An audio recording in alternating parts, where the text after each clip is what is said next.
Hello everybody, for our next unit we are going to talk about poetry. I know some of you love poetry, right? Just kidding.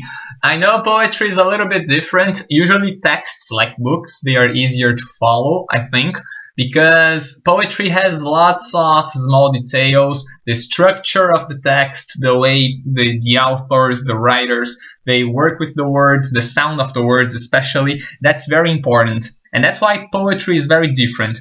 Some people like poetry, some people don't like. I know that we studied a little bit about poetry last year, but in this year we're going to have some different approaches. So we're going to look at poetry in different ways. And what I would like to do today is to do a small introduction to poetry and to how we can analyze and how we can read poems, because there is a technique that we can use to read poems, and I think it makes it easier to understand, okay? There are many types of poems. Some poems have rhymes, some poems don't have rhymes, some poems are long, some poems have the shape, like the form of an object or of something. So we're going to check many types, okay? But today for this class, I brought a small poem from Emily Dickinson, which is one of my favorite writers. She's very, very good. She has lots of poems, very good poems. And usually Emily uses some types, she has a specific structure for her poems. So we're going to see that sometimes she makes good rhymes and her sentences are long. I mean, we're gonna check, okay? But take a look at this poem, okay? The name of this poem is A Word, and I'm going to read it to you, all right? So, a word is dead when it's said, some say. I say it just begins to live that day. See? So it's very short and it's about a word, and we know that we use words when we talk, when we speak, when we write, and this is very important. When we look at the title of a poem, the first thing we have to try to imagine is to imagine and try to understand is how that word connects to our lives, and then how that thing connects to the real world, okay? So a word, for example, I use words when I write, when I speak, when I listen, and when I read, okay? Probably that's the answer you guys are going to have to. So the first thing when we analyze a poem is always try to relate it to our life, okay? Poems are a type of art, like music, like paintings, like sculptures, and they always try to show reality, they always try to show the world in a specific way. Okay, so this is the poem we have. There's a girl at the window, and it's a very beautiful drawing, right? So the first thing we analyze when we are reading a poem is a line, okay? And the lines, it's pretty simple. It looks like Portuguese. The line is one of the sentences from the poem, okay? So I'm going to check one of the sentences here. I'm going to use the first one. A word is dead. That's a sentence, that's a line. So I have the first line is this, a word is dead, okay? It's nice to remember that we have to separate sometimes some parts of the poem. So when we separate the lines, things get easier for us to understand, okay? The second thing is the meter or the rhythm. You can choose the word. I'll go with rhythm because I think it's better. So the rhythm is the sounds that are made by the sentences. And I'm pretty sure that you guys have noticed, but when we talk, each type of sound, each type of letter when we read has a different way to sound in our mouth, okay? For example, the P and the B, they look like small beats when you say something like paper. It looks like your mouth is like making some beats, like a drum, a small drum. If you have words like sister, for example, you have lots of S, right? Sister. It looks like the wind is like trying to get out of your mouth, you know, the air. So you feel a little bit of attraction. And you know, these type of sounds, the authors, the writers, they try to use them when they are making poetry. So this is very important for us to check. But pretty much, what happens when you have when we are trying to check the rhythm of a poem? First thing is we need to remember how to check how many syllables each word has, okay? And the best way to check this is when you look at a word and you try to find the vowels of the word, okay? So A, E, I, O, U, those are the 5 vowels we have, okay, in every language, and like if you compare Portuguese to English, okay? Because when you have a vowel, that means you have the strongest part of the syllable. Okay, so I'm going to put 2 words here from the poem. I have word and I have dead. Okay, word has only 1 vowel. Okay, and that means that word has only 1 syllable. It's a single syllable. Okay, because the strong part, the center of the syllable, is always a vowel. Okay, on the other side we have dead. Dead has 2 vowels. That's true, but when we have 2 vowels together, they have just 1 sound. You don't say dead, for example, you just say dead. So you have 1 sound, you have 2 letters, 2 vowels written, but you have only 1 sound, okay? That means dead has only 1 syllable too. So word and dead both have 1 syllable, okay? I'm going to put another 2 examples here. We have begins, which has 2 vowels, okay? And we have live, that has 2 vowels too.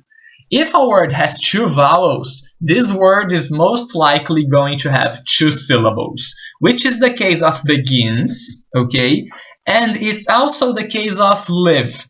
But here's the thing. You see that live ends with E.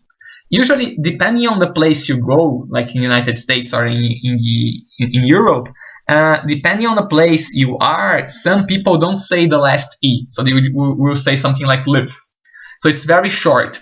I am considering 2 vowels here, okay? So I'm considering 2 syllables. But we are going to check when we analyze the poem that actually there is just 1 syllable here. I'm going to check to show you this. Take a look at the first line of the poem. A word is dead. If you count the vowels, we are going to have this. We have 4 syllables in the first line, okay? Let's check the second. When it's said. So when it's said, if you check all the vowels, you're going to have 4 syllables too, okay? And then you have the third line, some say. If you check some say, you're gonna have 3, okay? So 4, 4, and 3. Let's do the same thing for the last 3 lines, okay? So I say it just begins to live that day.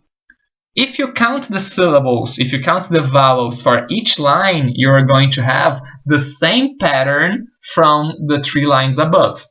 4, 4, and 3. So you have 4 syllables, 4 syllables, 3 syllables. 4 syllables, 4 syllables, and see that in this sentence, begins to live, I'm not considering the last E, okay? So begins to live, very short, very sharp, has 4 syllables too. You see that this is a pattern, so we are analyzing the rhythm of the poem. So this is the best way to check how many syllables we have, and the best way to see if you have a balance between the lines. It's very beautiful when you have the balance of the sound of the words. See? So beautiful, right? Another thing we can analyze is the rhyme, and rhyme is different from rhythm, okay? Because the rhyme is related to words, and when the words end with a similar sound. I'm going to put 2 examples here. On one side we have dead and sad. See the sound of them? Dead, sad. And on the other side we're going to have say and day. Say and day have the same sound. They end with the same sound. And dead and sad also end with the same sound. So we have a specific type of rhyme here for one side and for the other. Okay? Rhyme is pretty simple. All you have to do is just say the word out loud. Okay? Another thing we can analyze in a poem is the stanza. Alright? And the stanza, we can understand the stanza like this. It's the structure of the poem. So how the lines are arranged, how are the lines put together. It's also related to the number of syllables that we were counting before, remember? But you can understand all of this as one section of the poem. And this poem is very short, so I'm going to put the best example here. A word is dead when it's said, some say. This is a stanza. It's one of the blocks of the poem, okay? And I'm pretty sure you have already seen, or you're going to see one in your lives, because we can't run from this, that some poems, they don't have a pattern. They are all together, they are words together, some sentences together. and they don't have stanzas. They are only one stanza. This is not the case of this poem here we are analyzing, right? Because we have two separate stanzas, and each stanza has 3 lines. Okay. The next thing we can check is the type of language the poem is using. And this is a little bit tricky, but this is very interesting. So we can have a literal language, and a literal language is when a sentence means what is written. If I come to you and I say, oh, today the sky is, I don't know, the sky is gray. And you look above and you see, oh yes, the sky is gray, it's full of clouds, it's cloudy, so it's going to rain probably. So what I'm trying to say is exactly what I said. The sky is gray, right? If you take a look at this poem, let's take this line. Some say, okay? And then we can analyze in this way. Can people say something? If you are a person, you probably have a voice. If you have a voice, you can say something. So yes, people can say something. So if something is possible, it can be literal, okay? So for example, if I come to you and say, oh, my friend is very angry, that's possible. Your friend is angry. That's something that is true, right? And this is different from what we call figurative language, okay? And in this case, a sentence is not what is written.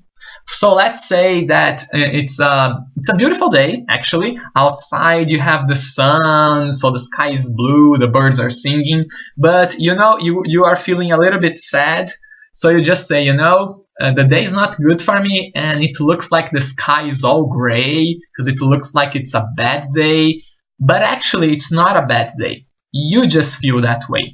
So you're using figurative language to try to describe your feelings. Okay, so that's why it's when you say something or when you write something and that thing is not quite what you're trying to say. And I have a good example from this poem. So let's see. A word is dead. Okay, and here's the first thing we ask ourselves: can a word be alive?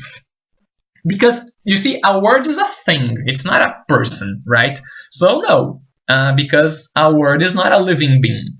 Right? If a word is not a living being, that is not possible. So if something is not possible, it probably is figurative.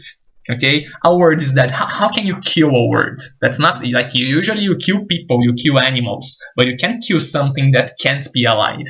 Okay, so that's figurative language. And this is very hard because usually poems, they are filled with lots of figurative language. So it's always nice to try to understand how the words from the sentences you're analyzing, how they can relate to the real world. Okay? And I think that after we check all of this, I'm going to put a summary, okay, in the end of the video, so we can always remember what we were checking. The most important thing is when you read a poem, you have to understand its message, okay? And this is complicated because people are going to read poems and they are going to have different types of message. Because a poem makes me feel something. So when I read a poem, I'm going to feel like happy, sad, angry, I'm going to like it or not. So that makes me feel something. I can remember something because of the poem, okay? And I can connect the idea of the poem to other things, okay? For example, remember in the beginning of the video, I was saying that a word can be in a book, can be in a text. I can listen to a word, I can speak a word, I can write a word. So that's all how it connects to me. If I like to read, this poem is going to be much more beautiful and interesting for me than for a person who doesn't like to read. So we always have to remember this, how the poem connects to you, okay? And here I made a small analysis, all right, about the poem. So I'm going to put here and you can tell me after if you agree with me or not, okay? I'm going to read to you. So it's here. I can only listen to a word when somebody says it, okay? You guys are listening to me because I recorded this, but if we were talking, I say the word, and in the moment I say, after this moment, the word is silent, right? Because I said the word, you understood the word, and it's gone, right? Therefore, it is dead. So this is what I understand when Emily says a word is dead when it's said. Because if you speak a word, if you don't have it written, the word's not there. You can't see the word, you can't touch the word, right? But when someone says that word again, it is alive in that moment. And then, this is how I understand the second part of the poem. I say it just begins to live that day. So this is interesting because some people say that, according to Emily, right? If you say a word, the word is dead.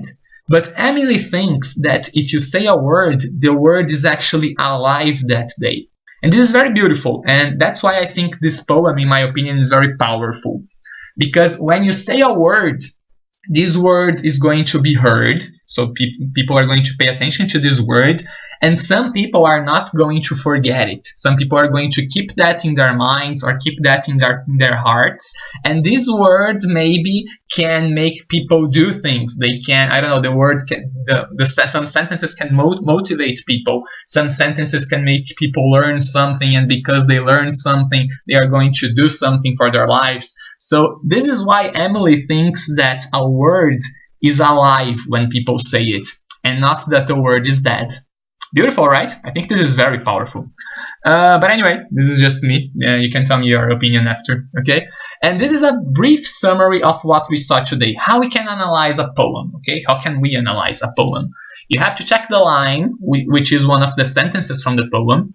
We have to check the rhythm, the sound made by the sentences, okay? And usually this is related to the number of syllables.